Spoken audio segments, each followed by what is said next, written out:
එකමත් එක කාලෙක සමිත කියලා තරුණයෙක් හිටියා. සමිත අවුරුදු ගානකට කලින් තමන්ගේ හොඳම යාළුවෙක්ගෙන් ලොකු පාවාදීමකට ලක්වුණු කෙනෙක්.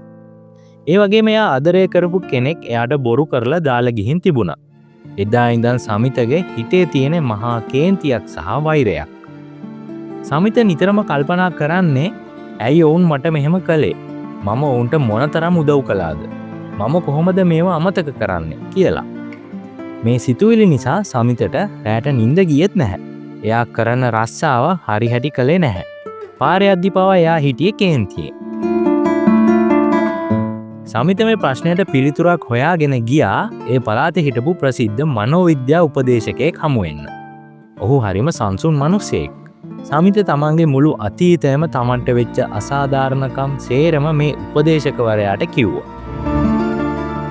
උපදේශකවරයා සංසුන්ව අහගෙන ඉඳලා මේසය උඩ තිබුණු වතුර පිරුණු වීදුරුවක් අතට ගත්තා. ඔහු සමිතගෙන් ඇහුවා මෙහෙම. පුතේ, ඔයා හිතන විදියට මේ වතුර වීදුරේ බර කොච්චර විතර ඇතිද? සමිත ටිකක් හිතලා කිව්වා ග්‍රෑම් 200ක් හෝ 300ක් විතර ඇති මහත්මයා කියලා. එවිට උපදේශකවරයා hina වෙලා මෙහෙම කිව්වා. මේකේ සැබෑ බර ග්‍රෑම් වලින් මනින්න බෑ. මේකේ බර තීරණය වෙන්නේ මම මේක කොච්චර වෙලාවක් අල්ලගෙන ඉන්නවද කියන එක මතයි. මම මේක විනාඩියක් අල්ලගෙන හිටියොත් මට කිසිම වරක් දැනෙන්නේ නැහැ. මම මේක පැයක් අල්ලගෙන හිටියොත් මගේ අත රිදෙන්න පටන් ගනී.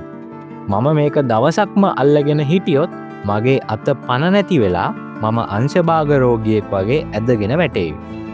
මේ වීදුරුවේ වතුර ප්‍රමාණය වෙනස් වුණේ නැහැ. හැබැයි මම මේක අල්ලගෙන හිටපු කාලය වැඩි වෙන්න ඒක මට උහුලන්න බැරි මහා බරක් වුණා. ඉතින් උපදේශකවරයා සමිතගේ ඇස් දෙස බලා මෙසේ පැවසුවා. පුතේ, ඔයාගේ අතීතයත් හරියට මේ වතුර වීදුරුව වගේ. ඔයාට වෙච්ච අසාධාරණකම් ගැන ඔයා විනාඩියක් හිතුවොත් ඒක සාමාන්‍යයි. හැබැයි ඔයා ඒ ගැන දවස පුරාම අවුරුදු ගානක් තිස්සේ හිතනවා නම් ඒක ඔයාගේ මුළු ජීවිතයම පණ නැති කරනවා. ඔයා අර මිනිසුන්ට වෛර කර ඉන්නේ ඔවුන්ට දඩුවම් කරන්න නෙමෙයි. ඒ වෛරය හරියට ඔයා විෂ බීලා අනිත් මිනිහා මැරෙයි කියලා බලාගෙන ඉන්නවා වගේ. ඔයාගේ හිතේ තියෙන පරණ වේදනාවන් අල්ලගෙන ඉන්න තාක්කල් ඔයාට අලුත් සතුටක්, අලුත් අවස්ථාවක් අල්ලගන්න ඉඩක් ලැබෙන්නේ නැහැ. ඉතින් සමිත ඇහුවා, මහත්මයා, මම කොහොමද මේක බිම තියන්නේ? ඒ මතකයන් මගේ ඔළුවට නිතරම එනවානේ කියලා. ඉතින් උපදේශකවරයා මෙහෙම පැහැදිලි කළා.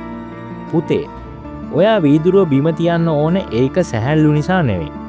ඔයාගේ අතේ තියෙන වටිනාකම නිසා. ඔයාට ජීවත් වෙන්න තියෙන්නේ එක ජීවිතයයි. ඔයා ඒ කාලය වැය කරන්නේ ඔයාට රිද්දපු මිනිස්සු ගැන හිතන්නද නැත්නම් ඔයාට ආදරය කරන මිනිස්සු එක්ක සතුටින් ඉන්නද?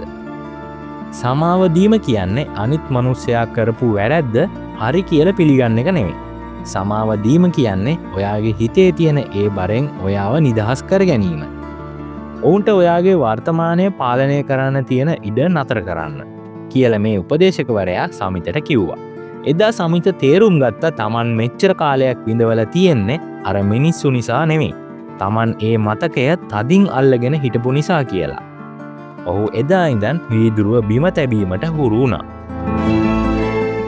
ඔයත් අතීතයේ මතකයන් එක්ක හිර වෙලා ඉන්නවා නම් මේ දේවල් මතක තබා ගන්න. අංක 1. කාලය බර තීරණය කරයි. ඔබ යම් දුකක් ගැන කොතරම් කාලයක් සිතනවාද යන්න මත එහි බර තීරණය වේ. එය ඉක්මනින් අතහැරීමට පුරුදු වන්න. අංක 2. පලි ගැනීම තමන්ටම හානි කරයි. අනුන්ට වෛර කිරීමෙන් ඔබ ඔබේම මානසික සෞඛ්‍ය විනාශ කරගන්නවා. ඔබේ සතුට තමයි අනිත් අයට දිය හැකි ලොකුම දඬුවම. අංක 3. අත්හැරීම යනු දුර්වලකමක් නොවේ. යමක් අත්හැරීම යනු ඔබ පෙරදුණු බව නොව. ඔබේ වර්තමානය ඊට වඩා වටිනා බව ඔබ තේරුම් ගැනීම. අංක 4. වර්තමානයට ඉඩ දෙන්න.